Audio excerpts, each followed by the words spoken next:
Hey, everybody. Welcome to the Daily Objective. And we're going to be talking about the latest news about the very controversial and very, controversial guy, Andrew Tate. I did a solo episode about him a week or two ago, which I would definitely say stood the test of time. I focused on the ideas that he espouses in the culture. He has a lot of influence, a lot. He reaches a lot of people, I think mostly young men. And, I think I would, if I had to categorize the sort of philosophical worldview that he's espousing, it's kind of like a combination of like evolutionary psychology, and like Bronze Age pervert and, the red pill pickup artist community. He's definitely a product of the times we live. I'm not going to pretend he's an original thinker or anything like that. I mean, I don't think he's read a book in his life, or at least not many. He discourages people from reading, so that should tell you a lot about him. But as we know, a small number of people actually teach philosophy or teach philosophical worldviews, and a whole lot of students then go out and spread these ideas into the culture via art, via entertainment, via journalism, and stuff like that. So Andrew Tate is definitely a big force to be reckoned with in the culture lately. He is the most Googled thing, I think, of the last couple of months. So if you look at a chart of like the most searched things on Google, Andrew Tate is at the top, and he's like much higher up than the next biggest thing, the next thing on the chart. And of course, he's reaching a lot of people. He blew up. He's gotten many billions of views on various social media companies in recent months. Billions and billions of views.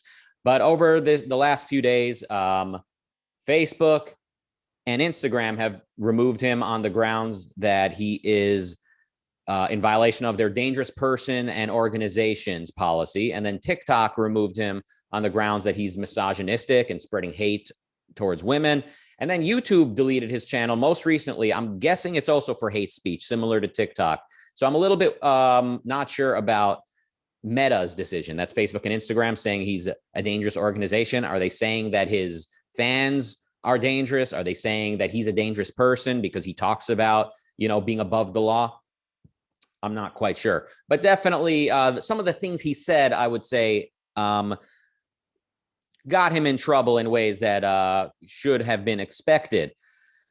But the question is, how should this be interpreted? How should his words be interpreted? So he would say things like, I moved to Romania because the rape laws are more lax. And although I would never rape, it's nice to know that I can do whatever I want. I think that's a more or less verbatim quote of his. Now, it's easy to get angry at that or to be shocked by that. But what are some of the ways that can be taken in addition to just a literal statement? If let's say we're running these social media companies, can we look at this as like unfiltered thought, like as like a poet? Is this satire? Is he playing a character? Is this kind of like, again, is it like poetry, which is kind of like unfiltered thought? Like here, I wrote this poem, which says, I like knowing I can do whatever I want. Is what he's doing when he's just sitting and waxing and just going off in front of the camera, should that be taken as a form of art, or should it just be taken as a literal statement? And should these social media companies take into account how it's going to be received by his audience, if they're going to be offended by it, if they're going to think it's cool and want to emulate it? So Andrew Tate is definitely a product of the times we live. He thinks gangsters are cool. He looks up to people like Vladimir Putin. He talks about Genghis Khan and various pillagers of history that have, rampaged and ransacked, if I'm using those words correctly, and definitely taken many women and much property. He draws no distinction between accumulating wealth by force or by trade. He notices no distinction between those two things. He definitely downplays the intellect. He downplays education. And he sees the world as a zero-sum game. And for more on that, I would watch the previous episode here on the channel about Andrew Tate. But some of the questions this raises now, because we do live in a time where big tech is sort of being scrutinized definitely in the realm of politics, a lot of Republicans in particular, some of whom are elected officials, are looking to regulate companies like Facebook, et cetera. They're looking to break them up, perhaps, or to regulate them in a way that requires them to allow more diversity of opinions, or to forbid them from banning politicians. Obviously, this is in response to Twitter and other social media companies banning Donald Trump. So people like Ron DeSantis in Florida have tried to make it so social media companies cannot ban politicians. Now, you could say, oh, this is, to allow political opinions to be expressed and equality of the different parties to compete. Another way to look at it is, this is a politician telling private citizens, you may not ban me, the politician. So I'm more sympathetic to the latter because I'm such a property rights hawk. So speaking of property rights, I will say, and I think anyone who takes objectivism seriously, anyone who takes Ayn Rand's philosophy, in particular her view of her politics seriously, I think would agree with me that social media companies are well within their rights to ban someone like Andrew Tate, with or without good reason. They can do it at whim if they wish. It's their property. But what does this say about the times we live in that he was banned? What does this indicate about the future policy if someone gets as big as Andrew Tate, espousing the type of things that he's espousing? What is this going to look like? Something similar to this happened with Alex Jones. And I don't think it ended Alex Jones's career. He probably makes more money now because his fans have probably gotten so much more enthusiastic about supporting him. It hasn't stopped Alex Jones from being a household name. You still see him in the news. Maybe him being sued are a reason for that.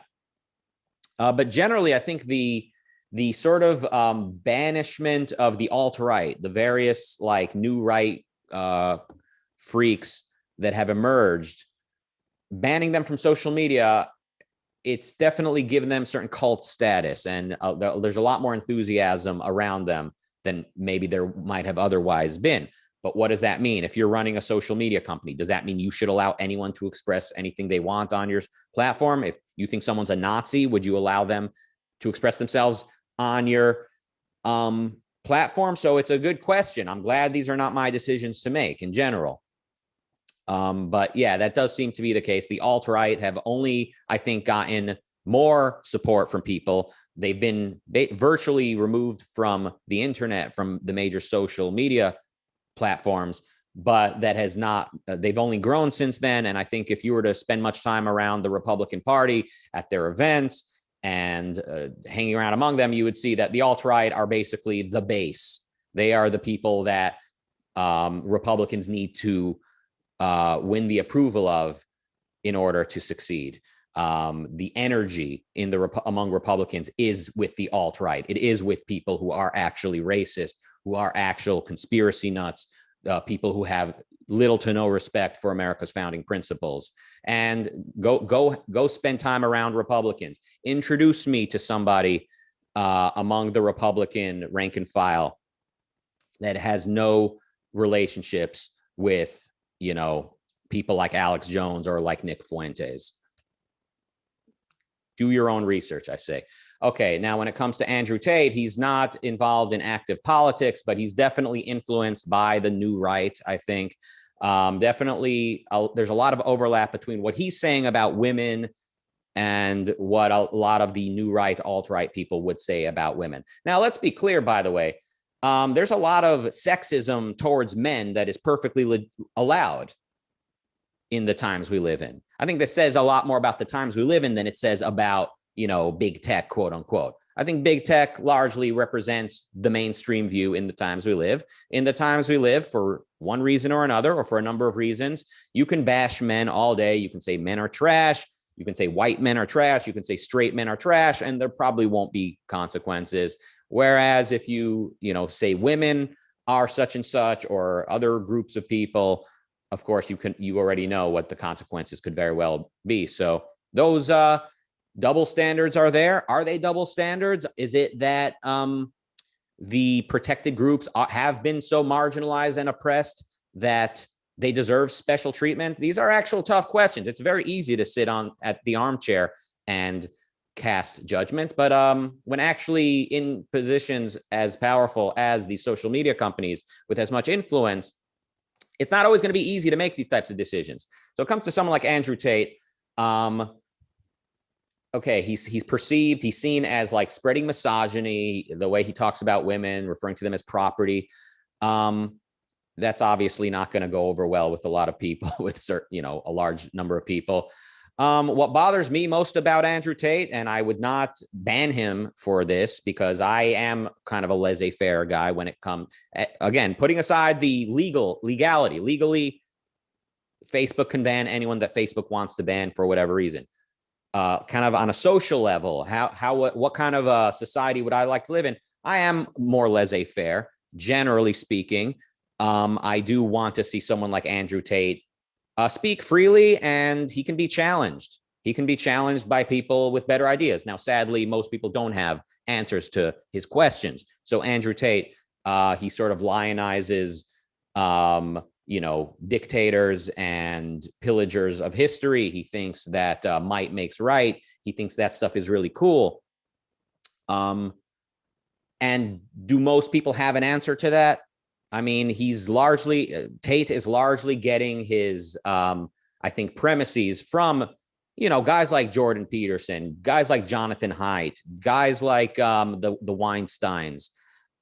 So yeah, it's. I think what you get with Andrew Tate is like a crude utterance of this worldview that is largely sort of mainstream, even if these biological determinists or these evolutionary psychologists, they don't see themselves as mainstream. They see themselves as, resisting the postmodernists. But from my perspective, and from the perspective of, I think, someone who is serious about studying Ayn Rand's philosophy and agrees with it, these guys are all mainstream compared to us, right? So there's all this worldview that's about how like everything that human beings do today has an explanation by surveying cavemen and surveying, evolutionary forces, and just a lot of pseudoscience and a lot of deterministic BS that doesn't control for free will, which is self-evident. It doesn't control for the impact of philosophy as such. So there's a lot of things wrong with this worldview, but it is basically mainstream. So if you took away Andrew Tate's crudeness, if you took away his remarks about women that come off as so abrasive, he's not saying anything that's so outlandish by today's standards in the times we live in.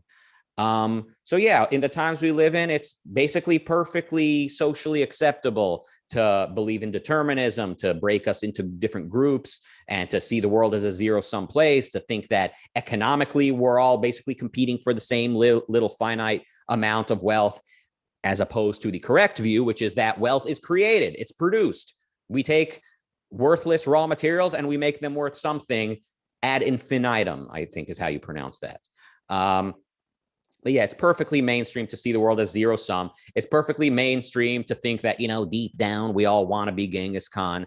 It is perfectly mainstream to see that men and women are at odds. So, I think at the end of the day, Andrew Tate is being reprimanded for being so crude and so abrasive. Now let's read your super chats. Marilyn with $5 says, isn't it fascism for government to tell social media who they can or can't ban? Also censorship. Yeah, absolutely right. I mean, social media companies are having their free speech violated by being told you may not remove this speech from your platform. Basically, like, you must give voice to this point of view. Bradley with €4.99 says, to what degree do you think testosterone and male sex drive is to blame for erroneous premises? Is this the basis of the passions versus reason argument? So this is, I think, a bit above my pay grade, but I can try to have an opinion. I can try to explore this topic. All right, testosterone and male sex drive. I don't think it's to blame for erroneous premises, but it can definitely, I mean, I've wondered about this too, not particularly of testosterone, but chemicals. You take certain drugs that make you euphoric. Did your philosophy change? No. Did your Have you achieved more than you achieved earlier in life? No, like you were the same person, everything is the same, but this chemical in your brain is making you feel very elated and optimistic and capable, right? You feel like you have all this potential and volition, and the world is a wonderful place. The way you see it, all that's changed is chemical. So I've wondered about this too. Like, how do you reconcile this with the idea that philosophy is basically what impacts your happiness level, and your actions are what impact your happiness level in terms of pursuing goals? So I suppose drugs and chemicals, they can act like a shortcut to happiness, but ultimately once those chemicals wear out, now you crash, and now you feel even less confident than you did before you took the drugs, because the fact that you did feel that sort of pseudo happiness, and then you saw how fake it was, makes you now sort of conclude like happiness is not even attainable, and you might now want to take more drugs to chase that feeling, and you can see the cycle. All right, but when it comes to testosterone and male sex drive, I guess I can see why hormones impact your sort of infrastructure. But let's put it this way. Steve Jobs and ISIS members are the same family. I'm only saying this because Steve Jobs is technically from Syria. So they both have the same God-given, quote unquote, testosterone levels, right? They're genetically close. So how is it that one of them is an ISIS member who's happy when he sees the innocent being blown up, and another guy is a very civilized person, innovative, first-handed, and is happy by creating beautiful products that improve his life and those of others? The difference, I think, is philosophy. It's the premises that even all of the above people didn't even realize they were being philosophical, but philosophy makes that difference. So yeah, testosterone and hormones, definitely, if you've been around, if you have been pregnant or have been around somebody pregnant, I think you can testify. Hormones impact people. And other instances of hormones, not just pregnancy. I mean, definitely, we are chemical beings, or we have chemicals. We are physical. We are biological. There's definitely these things that kind of go into how we approach life. But I think philosophy plays such a major role in the choices we make and how we choose, what we choose to do with these feelings and with these sort of predispositions or these dispositions. So yeah, I don't think you can actually end up with a false premise because of testosterone. I don't think you're predetermined in any way to accept any particular philosophical premise. These premises are to be considered, or to not be considered, but to just be sort of blindly adopted. And then they sort of impact how we approach life. The question also said, is this the basis of the passions versus reason argument? Maybe, okay, the passions versus reason. So I think the passions, when said in philosophy, sort of traditionally tended to mean like excitement, when you're driven by the rage or the excitement of the moment, versus reason, which is, you're thinking and you're considering things carefully. So I think we're all capable of being perfectly rational. So we're all capable of managing our emotions. I mean, have you ever been in a fight or on the verge of being in a fight, and then you stop yourself and you say, as pissed off as I am right now, I'm not going to say what I want to say. And then a little bit of time passes, or you do say what you want to say and then you regret it. I think we're all capable of being rational. So I don't buy into this dichotomy that many people have drawn, and many of the same thinkers that I think are impacting guys like Andrew Tate, which is that we have like this duality within us. We have like passion versus reason. I think these are very different things. Again, like emotions have a very certain important role to play in life. But reason, that is philosophy, thinking, that is sort of the driver of the car. Again, like I mentioned before, this is all kind of above my pay grade. I am not. I don't teach this stuff for a living or anything like that. I'm learning it and trying to process it and understand it. So I think the kind of like one of the main criteria of this show and of this channel is to get people to read Ayn Rand, is to get people to, go to the Ayn Rand Institute and to study further on their own. So if I'm exploring things here in real time, that is sort of the point, is that I'm thinking about it out loud. Bradley with 499 then says, testosterone is the fuel, but philosophy is the steering wheel. Good question. I think emotions have a huge impact in life. Not just, is testosterone is a hormone related to emotions? Yeah, I don't know. I think I'm getting a little bit above my head here. I think definitely philosophy is ultimately the steering wheel. It teaches us what to make of these feelings that we feel. So if I feel certain testosterone fueled urge to do something, the realm of ideas is where I decide, should I do this or not?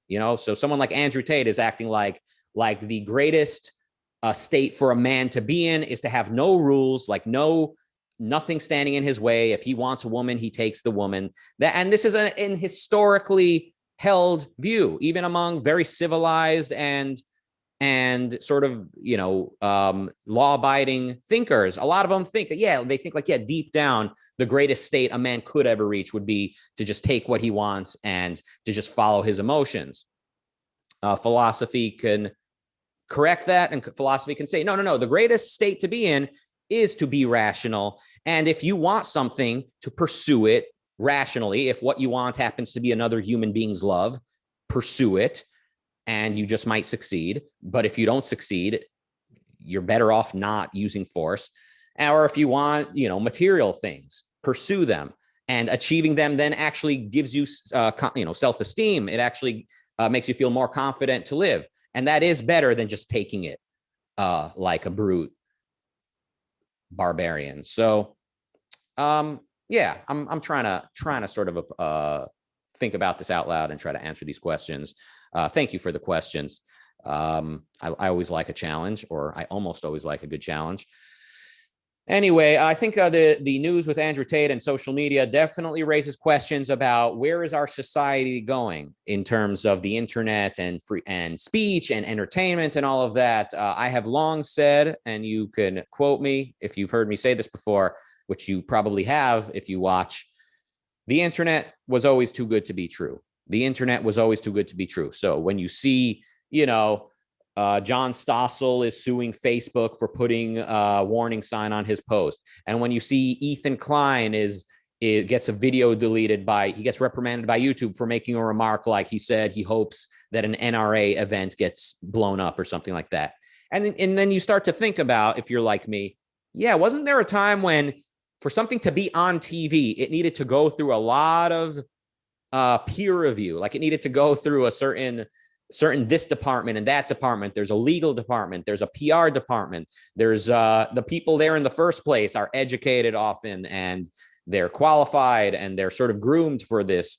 Whereas today, from the moment you're born, you can just be on the internet, and if it goes viral, you are now in the same position as a TV executive was 20 years ago. So it's like amazing on one hand, but it brings a hell of a lot of questions and a whole lot of potential problems. So as much as we enjoy the internet, certainly we do here on the channel, definitely it affords an opportunity for philosophies, for ideas to spread in a good or a bad way, or for entertainers to reach ungodly numbers without getting permission from an executive, or without reaching out to an A&R executive, etc. It also can bring a lot of potential problems. So someone like Andrew Tate obviously never would have been allowed on TV unless he toned down his views. But the internet basically gave him a blank check. So he had to get really, really, really, really, really popular for the social media companies to finally notice, like, this guy shouldn't be here. From their perspective, they removed him. So it raises questions about what are social media going to be doing as time passes with controversial characters.